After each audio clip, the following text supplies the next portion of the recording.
Chào mừng các bạn đến với kênh Hoa Lan Thanh Anh. Đây là kênh YouTube chuyên về việc hướng dẫn cách trồng và chăm sóc lan hồ điệp. Và xin giới thiệu các bạn, mình là chủ kênh đây. Và hôm nay mình sẽ tiếp tục giới thiệu cho các bạn cách chúng ta trồng và chăm sóc một cây lan hồ điệp như thế nào thực sự là xanh tốt, ra nhiều rễ và lá thật xanh. Khi các bạn mua những cây hồ điệp như thế này về nhà thì các bạn sẽ bắt đầu tiến hành để chúng ta trồng vào chậu. Vậy cách chúng ta trồng vào chậu thế nào là hợp lý và có những nguyên liệu nào để giúp cho cây phát triển thực sự là hiệu quả, đó chính là nội dung của video hôm nay mình sẽ hướng dẫn cho tất cả các bạn.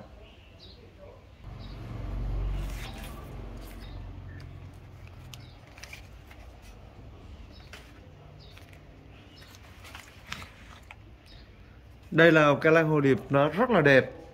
Và khi các bạn mua về, chúng ta sẽ làm sạch lá bằng cách các bạn có thể lau lá, hoặc là các bạn dùng nước để chúng ta vừa phun vừa lau cho sạch lá.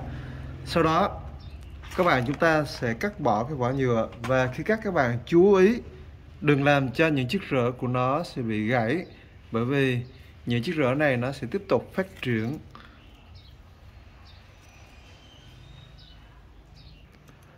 Các bạn dùng kéo để chúng ta cắt bỏ những rễ đã bị hư.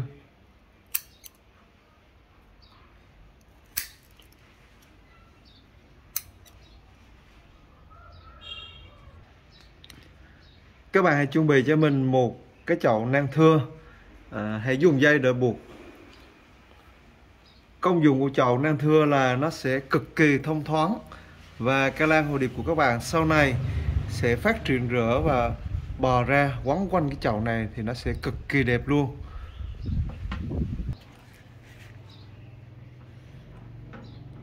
Các bạn hãy đặt chậu hồ điệp vào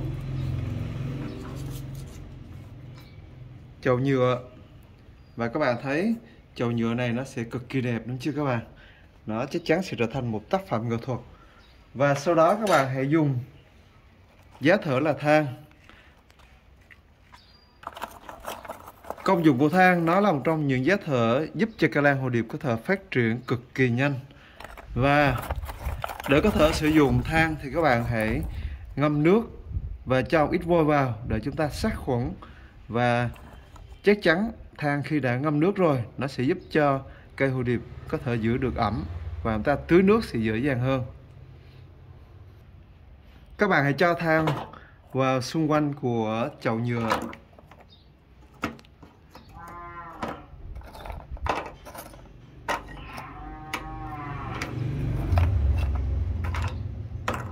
Các bạn cứ cho đều vào và chúng ta sẽ lấp đầy cả chậu.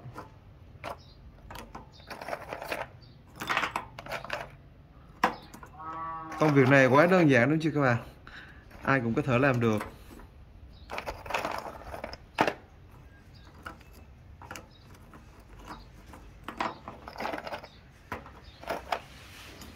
Các bạn chú ý một điều rằng khi chúng ta cho cái cốc lan hồ điệp vào thì các bạn vẫn giữ nguyên giá thở cho mình nha.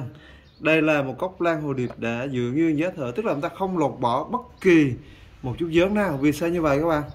Đây đều là một cái giớn rất là mới và bộ rễ nó đang quấn quanh cái cốc giớn này. Do đó chúng ta không bỏ đi nha. Nếu ta bỏ đi thì rễ sẽ bị gãy và cây hồ điệp chúng ta sẽ không phát triển. Do đó khi chúng ta sử dụng giớn như thế này là chúng ta sẽ trồng với cái chậu nhựa nang thưa là hết sức phù hợp. Còn nếu các bạn muốn trồng chậu đất thì các bạn buộc phải lột bỏ hết tất cả giớn, hoặc ít nhất là lột bỏ 2/3 giớn. Do đó mình đang chọn chậu nhựa nang thưa như là một cách trồng đơn giản. Và cách trồng này sẽ phù hợp cho tất cả những bạn mà chúng ta không có quá nhiều thời gian để chúng ta chăm sóc cây. Vì sao mình nói như vậy? Bởi vì khi các bạn mà chúng ta chăm sóc cây lan hồ điệp ấy, chúng ta phải tưới rất là nhiều lần nước. Nhưng các bạn đợi giớn như thế này thì mỗi tuần chúng ta có thể tưới chỉ một lần. Hoặc là khi chúng ta dùng tay chúng ta ấn vào phần giớn này thấy nó hơi ẩm ướt thì chúng ta không cần tưới luôn. Còn khi nó khô thì chúng ta tưới. Còn các bạn muốn cho cây nó phát triển nhiều ở bộ lá thì bình thường ta sẽ tưới nhiều ở phần lá. Mình sẽ tiếp tục cho than vào cho đầy cốc đã.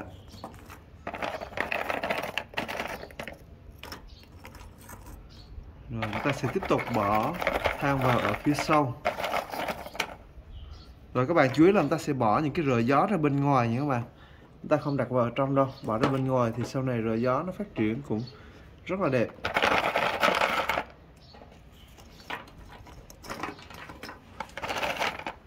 Dĩ nhiên là với một cái video hướng dẫn này mình không chỉ đơn giản là trồng một cây lan hồ điệp, mà mình sẽ hướng dẫn các bạn cách chúng ta dùng một số loại nguyên liệu có sẵn để có thể chăm sóc được cây lan hồ điệp một cách tuyệt vời nhất.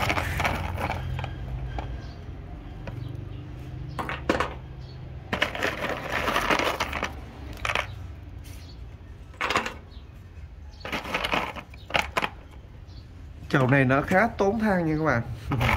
Do đó các bạn ta phải mua nhiều than một chút, rồi chúng ta sẽ đập than nhỏ ra nha. Chúng ta không nên dùng than ở mức độ vừa phải thôi nha các bạn. Nếu các bạn dùng than lớn quá thì ta khó đặt vào chậu, còn nhỏ quá thì nó sẽ rơi ra khỏi chậu nhựa nha. Đây cũng là một cái cách mà chúng ta phải chú ý khi chúng ta trồng một cây lan hồ điệp.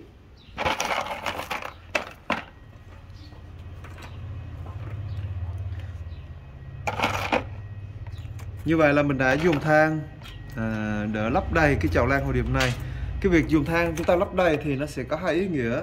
Thứ nhất, nó sẽ tạo ra một cái loại giá thở đỡ trồng cây, và thứ hai, nó sẽ giúp cho cây có thể đứng vững. Thì đây là một trong hai công dụng khi chúng ta dùng giá thở để chúng ta trồng. Và sau khi chúng ta trồng vào rồi thì các bạn chúng ta sẽ chú ý điều gì? Chúng ta sẽ dùng một loại nguyên liệu hoàn toàn tự nhiên để có thể chăm sóc cho cây lan hồ điệp này nha các bạn. Các bạn hãy dùng ngợ, có thể dùng ngợ tươi từ một củ ngợ, hoặc là chúng ta dùng tinh bột ngợ. Và tinh bột ngợ sẽ giúp cho rễ cây phát triển cực kỳ nhanh. Nó còn có thể giúp cho những cái cây yếu có thể phát triển rễ cũng rất là khỏe. Vậy thì chúng ta sẽ dùng tinh bột ngợ như thế nào? Nếu đây là ngợ đã thành tinh bột thì các bạn chúng ta sẽ dùng một muỗng cà phê nhỏ nha các bạn. Ở đây thì mình dùng một cái muỗng lớn, nhưng mà chúng ta lấy một ít ra và mình dùng cái muỗng lớn này để chúng ta khuấy đều, chúng ta tưới cho cây luôn. Đây các bạn, ta dùng một phần, nếu là muỗng lớn thì khoảng là 1/5 cái muỗng thôi nha các bạn. Rồi chúng ta sẽ cho vào một cái cốc.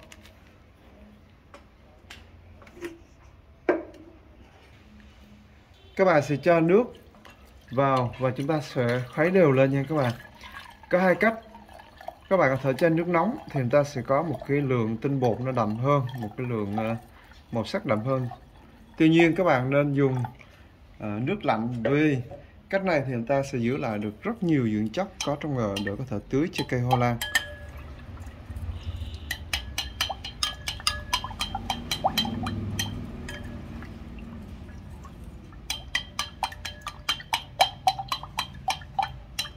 Rồi có một màu vàng óng rất là đẹp thôi các bạn. Rồi chúng ta có thể dùng cái tinh bột này để tạo thành một cái loại nước hỗn hợp để tưới cho hoa lan. Và chúng ta dùng một cái bình xịt, chúng ta sẽ cho nước vào. Đây cần lắm.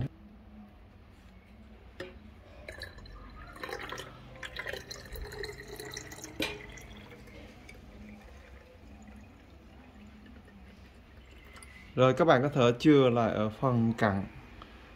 Rồi chúng ta sẽ dùng nước này để phun cho cây hoa lan. Và một trong những dung dịch để chống sốc cho cây cũng cực kỳ hiệu quả. Vậy thì mình nhắc lại các bạn, ở đây ngợ sẽ có hai công dụng nha các bạn. Công dụng thứ nhất là nó sẽ giúp cho rễ lan sẽ có thể phát triển cực kỳ nhanh, có thể nó rất là nhanh. Và thứ hai là chúng ta sẽ giúp cho cây hoa lan này chống sốc khi chúng ta mua về.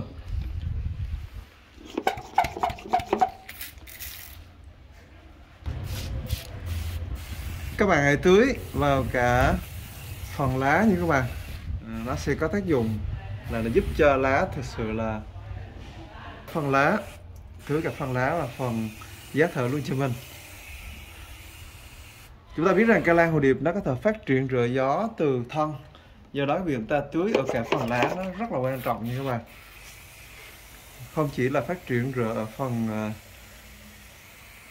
đó, ở phần giá thợ đâu, mà còn ở phần lá rồi nha. Với tinh bột ngờ thì mỗi tuần các bạn có thể tưới một lần, nó sẽ cực kỳ tốt cho cây hoa lan của chúng ta.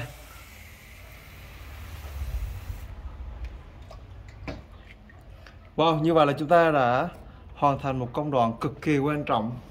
Đó là chúng ta trồng một cây lan hồ điệp hoàn toàn mới, và chúng ta kết hợp với một loại nguyên liệu cũng hết sức là độc đáo, đó chính là bột ngợ như các bạn. Để chúng ta giúp cho cây lan khỏe mạnh, ra rất là nhiều rễ xanh, và đồng thời nó sẽ chống sốc cho cây cực kỳ hiệu quả khi chúng ta mới mua về. Đây các bạn, đây là cây lan hồ điệp mình đã hoàn thành. Và với những cây lan hồ điệp mà các bạn chúng ta trồng trong những cái chậu nhựa năng thưa như thế này thì các bạn chúng ta không nên đặt trên bàn ha. Nó khác với những cái chậu mà mình trồng bằng những cái bầu thì nó sẽ khác. Còn với cái chậu nhựa năng thưa này thì các bạn phải treo lên nha. Chúng ta sẽ treo cây lên ở một nơi thông thoáng, và cái việc chúng ta treo cây lên thì các bạn phải đảm bảo một điều rằng nó có đủ ánh sáng nha. Ở đây mình quay các bạn thấy là nó có ánh sáng nè. Cái ánh sáng nếu có một chút nắng vào buổi sáng hoặc buổi chiều mát thì tốt. Còn không nên cho hoàn toàn nữa ra ngồi nắng như các bạn, nó sẽ bị cháy lá và chúng ta thấy một cây lan hồ điệp nó không thể nào nó chịu nắng được. Do đó các bạn thợ trồng qua một tấm lưới lan, và chúng ta hãy treo cây nơi thông thoáng và cây sẽ phát triển cực kỳ khỏe. Sau đó cây sẽ tiếp tục bò rễ nó quấn quanh cái chậu và chúng ta sẽ có được một tác phẩm rất là tuyệt vời.